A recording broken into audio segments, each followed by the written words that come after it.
Hello friends, जय माता दी। कैसे हैं आप सब दोस्तों। दर्पण आईने से सौभाग्य, धन, समृद्धि प्राप्त होती है। वास्तुशास्त्र में आईने का प्रयोग वास्तु दोष को नष्ट कर अपार धन प्राप्ति के लिए किया जाता है। दूसरे पहलू को देखें तो आईने का गलत स्थान पर होना दुख, गरीबी और दरिद्रता ला सकता है। चलिए जानें कैसे हम अपने घर में धन के भंडार इस आईने के द्वारा ला सकते हैं। आईना दोस्तों बेसिकली जल तत्व को रिप्रेजेंट करता है, यानी कि ये वाटर रिप्रेजेंटेटिव है। तिजोरी में यदि मिरर लगाएंगे दोस्तों, तो मिरर ऐसे स्थान पर लगाएं जिससे धन सीधा आईने में दिखाई दे। इससे हमारे धन में बढ़ोतरी होगी। महिलाओं को अपने पर्स में एक छोटा गोल वाला मिरर ज़रूर रखना चाहिए। आईना खुला हुआ होना चाहिए। आईने के खुले होने के कारण उस पर कोई भी कवर ना हो। इससे महिलाओं का मान सम्मान बढ़ेगा और उन्हें यश मिलेगा और उनके धन में भी बहुत ज़्यादा वृद्धि होगी। अपनी पुत्री की विदाई के वक्त दोस्तों कभी भी आईना ना दें। घर के मेन गेट या फिर एंट्रेंस पर, मुख्य दरवाजे पर एक आईना अवश्य लगाएं, जिससे कोई भी व्यक्ति यदि नेगेटिविटी या नकारात्मकता लेकर घर में आता है तो वो नेगेटिविटी कांच से रिफ्लेक्ट या फिर प्रतिबिंब होकर उसके पास वापस लौट जाती है। और यदि कोई व्यक्ति खुशी, मिठाई या फल लेकर आता है तो वह 100 गुनी होकर आपके प्राप्त हो सकती है। दोस्तों दवाइयों पर अगर हम बात करें तो दवाइयों के पास कभी भी आईना न रखें दोस्तों। इससे हमारी बीमारी घटती नहीं है और ज़्यादा बीमारी बढ़ती है। बीमारी कभी ख़त्म नहीं होती। हमेशा स्क्वायर, वर्ग आकार, रेक्टेंगल या फिर आयत आकार का आईने का प्रयोग करें।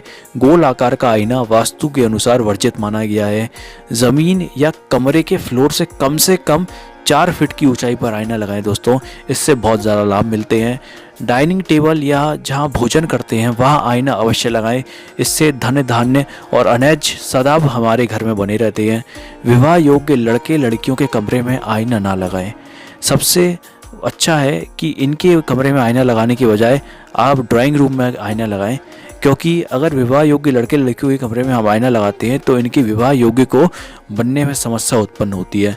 अब चलते हैं अपने बाथरूम की तरफ दोस्तों। बाथरूम के गेट के सामने दोस्तों कभी भी आईना ना लगाएं, क्योंकि बाथरूम से निकलने वाली नेगेटिव एनर्जी हमारे घर में आती है और इससे हमारे घर में लड़ाई झगड़े का वातावरण उत्पन्न होता है। यदि आईना बाथरूम के गेट्स के सामने से हटाना संभव नहीं है तो इसे जब यूज़ ना करें तो कवर करके रखें। दोस्तों अब चलते हैं अपने स्टोर रूम की तरफ, जहाँ पर हमारे घर का धन धान्य भरा रहता है। दोस्तों स्टोर में धन धान्य बढ़ाने के लिए हमेशा एक मिरर लगाएं। इससे समृद्धि और लक्ष्मी माँ की कृपा हमेशा हमारे घर पर रहेगी। कभी भी घर की या दुकान की सीढ़ियों के नीचे या सामने आईना ना लगाएं दोस्तों, ये बहुत ज़रूरी है। इससे हमारे घर के सदस्यों की तरक्की या ग्रोथ रुक सकती है। इस बात का आप विशेष ध्यान दें। टीवी, कंप्यूटर के सामने तो दोस्तों कभी भी आईना न लगाएं, क्योंकि टीवी, कंप्यूटर में चलने वाली जो भी पिक्चर्स या एनर्जी होती है वो हमारे घर में रिफ्लेक्ट होती है और हमारे घर में लड़ाई बढ़ सकती है।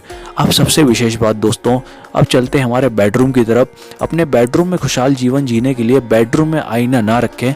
यदि पहले से आईना या फिर ड्रेसिंग टेबल है तो इसे अपने बिस्तर के सामने ना रखें, क्योंकि आसपास मौजूद नेगेटिव शक्तियाँ आईने से अट्रैक्ट या फिर प्रतिबिंब होती हैं, प्रभावित होती हैं या गलत ऊर्जाओं को आप पर भी प्रभावित हो सकती हैं और आप इनके शिकार हो सकते हैं। अगर कमरे का साइज़ छोटा है तो रात में सोते वक्त आईने को ढककर सोएं, कवर करके सोएं। दोस्तों जैसे ही आप सुबह उठें तो आईने को ना देखें, बल्कि उस वक्त भगवान का स्मरण करें। आपको काफ़ी ऊर्जा प्राप्त होगी।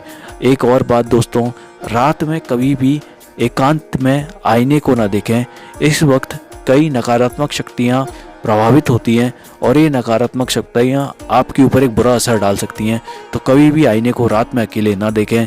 घर में कहीं भी दोस्तों टूटा हुआ आईना तो बिल्कुल नहीं रखें, क्योंकि कभी भी टूटे हुए आईने से आपका दुर्भाग्य बढ़ जाए और कभी भी भयंकर आपके घर में दुर्घटना हो सकती है। दोस्तों इन बातों का विशेष ध्यान रखें। तो दोस्तों आपने देखा कि एक छोटा सा आईना हमारे जीवन में कितने ज़्यादा बदलाव लेकर आता है। बस हमें इसका सही तरीके से उपयोग पता होना चाहिए। हमारे जीवन को प्रभावित करता है और हमारी लाइफ काफ़ी डेवलप करता है। हम सक्सेस की तरफ जाते हैं, प्रॉस्पेरिटी हमारे यहाँ पर आती है। तो आप सबसे अंत में निवेदन है कि वीडियो पसंद आई हो तो कृपया वीडियो को लाइक करें, फ्रेंड्स और फैमिली के साथ ज़्यादा से ज़्यादा शेयर करें, ताकि सभी लोगों को इस वीडियो का लाभ मिल सके। भोलेनाथ का सीधा आशीर्वाद प्राप्त करने के लिए कमेंट बॉक्स में ओम नमः शिवाय अवश्य लिखें। चैनल पर नए आए हैं तो कृपया सब्सक्राइब करें। मिलते हैं अगली वीडियो के साथ। वीडियो देखने के लिए आपका बहुत बहुत धन्यवाद।